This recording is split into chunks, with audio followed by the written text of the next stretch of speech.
Para a ciência, o sono e, por consequência, o sonho servem para ajudar a desenvolver nossas funções cognitivas, consolidar a memória, descansar o cérebro. Essas explicações científicas, Pondé, não nos bastam? Precisamos de mais? A ciência, que é como ela é, né? Ela explica como é o funcionamento das coisas.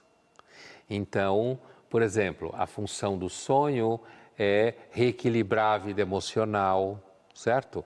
A função do sonho é também trabalhar a favor de um processo cognitivo mais eficaz. Portanto, o conteúdo do sonho enquanto tal não é o que importa, é o fato dele existir, né? É o fato do cérebro continuar funcionando da forma esquisita que é no sonho e isso somar a fisiologia normal do cérebro. E você vê, por exemplo, vou usar um exemplo que é um clichê, mas nem por isso deixa de ser dramático, né? Quando alguém perde um ente querido, né? Quando alguém perde, por exemplo, um filho, que quem já o fez, e eu acredito que sim, é o pior tipo de perda que alguém pode ter, e o que o médico vai poder fazer na função dele de médico competente, não estou entrando no mérito aqui, claro que não. E se você perguntar para ele, mas por quê? Ele vai responder que ele vai explicar a cadeia causal fisiopatológica que gerou o efeito letal, conhecido como morte. Né? É isso que ele vai poder explicar. Né? Ele pode até adentrar pela genética, ou ele pode fazer referência à alimentação, ele pode fazer referência a hábitos, por exemplo, como fumar, em alguns casos, de patologias ligadas ao pulmão, por exemplo. Mas essa explicação não conforta, né? Não. Quer dizer, quando alguém perde um ente querido, ela pergunta por quê, e todo mundo que já perdeu um ente querido sabe disso, é como se você batesse numa parede, entendeu? Você bate numa parede, não tem porquê. É o que é. A ciência não consegue resolver isso. Sobre esse assunto, como a ciência entende os sonhos, ouvimos o neurologista e médico do sono, Luciano Ribeiro. Os sonhos podem ser vistos sob três vertentes. Uma vertente metafísica, com aspectos místicos, mágicos, religiosos. Uma vertente psicológica, principalmente psicanalítica, com os relatos de Freud e de Jung. E como a ciência vê os sonhos? Na década de 50, há uma importante descoberta que foi a associação dos sonhos a uma fase que ocorre várias vezes durante o sono, conhecido como o sono REM, da sigla do inglês que significa movimentos oculares rápidos. Porém, regiões diferentes estão envolvidas. Durante a vigília, existe uma ativação maior do nosso córtex, particularmente do córtex do lobo frontal, que nos dá a nossa consciência e nossos aspectos racionais. Durante o sono REM, ativa-se outra região mais interna que tem como protagonista o sistema límbico.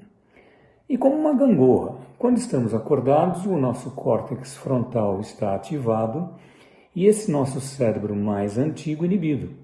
Porém, quando começamos a sonhar, inverte-se o processo. O nosso córtex da razão adormece e esse cérebro mais antigo na escala animal, mais visceral, desperta.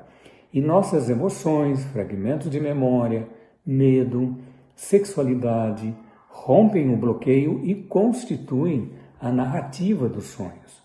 Então, sonhos são pensamentos que ocorrem durante o sono e traduzem uma atividade mental e, portanto, necessitam de um cérebro para que isso ocorra. Primeiro, fica muito clara, na totalidade do que ele fala, o aspecto fisiológico que a gente dizia antes, né? O olhar da ciência é sempre um olhar mecânico, né?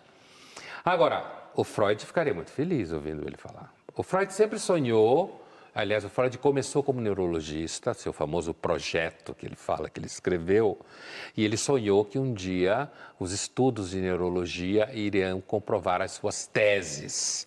Há um elemento pontual, mas que ele volta, ele fala, depois ele volta, quando ele está falando do equilíbrio, né?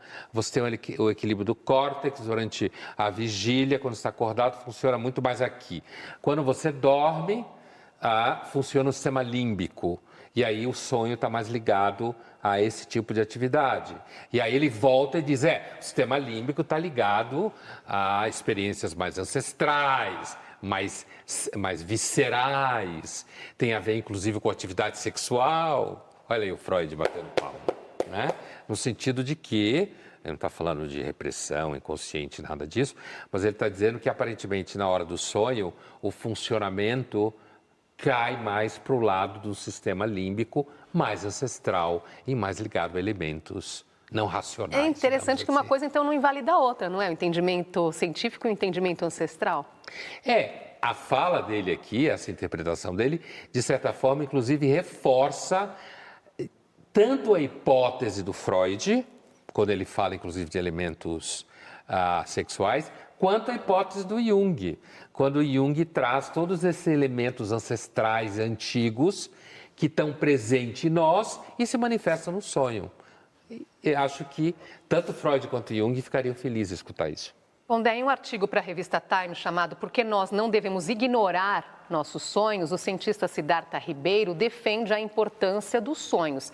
Ele diz que, com todos os estímulos que invadiram nossas vidas, a oportunidade de dormir e sonhar está cada vez mais ameaçada. A perda de sono pode levar ao déficit de memória, alterações de humor, depressão, obesidade, diabetes, doenças cardiovasculares e riscos de doença de Alzheimer. A perda de sonhos, por sua vez, pode levar a uma profunda falta de percepção dos nossos desejos, medos e desafios, bem como a uma incapacidade de avaliar as consequências de nossas ações. E nós sabemos que, para lembrar dos sonhos, é preciso ter tranquilidade, acordar com calma, dar um tempinho para ter essa lembrança. Na nossa rotina diária, nós estamos perdendo aí essa conexão com os sonhos, como faziam os nossos ancestrais? Eu acho que o que o Siddhartha fala está corretíssimo, né? Tanto do ponto de vista de uma análise histórico-social, quanto dos sintomas psíquicos, psicológicos e neurológicos disso. Certíssimo, né? Primeiro porque a ideia de que dormir é perda de tempo, né?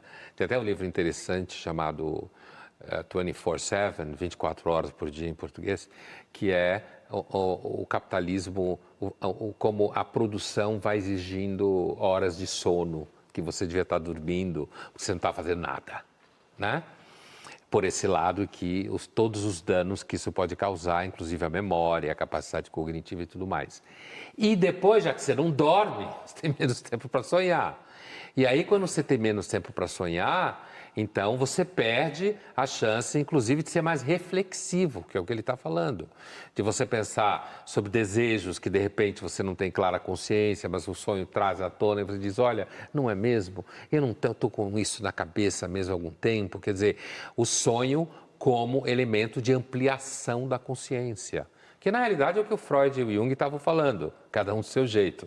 O sonho como ampliação da consciência. Né? E que ele está falando da mesma forma, só que a partir das neurociências. Quer dizer, se você perde a capacidade de sonhar, porque não pode mais dormir tanto, e de repente você nem sonha, nem dorme profundamente, você pode perder a capacidade de olhar para si mesmo, perceber coisas que estão escondidas, que normalmente não vêm à consciência, e ao perder essa capacidade, você perde parte do que pode haver de interessante ou de aterrador, mas importante na sua vida.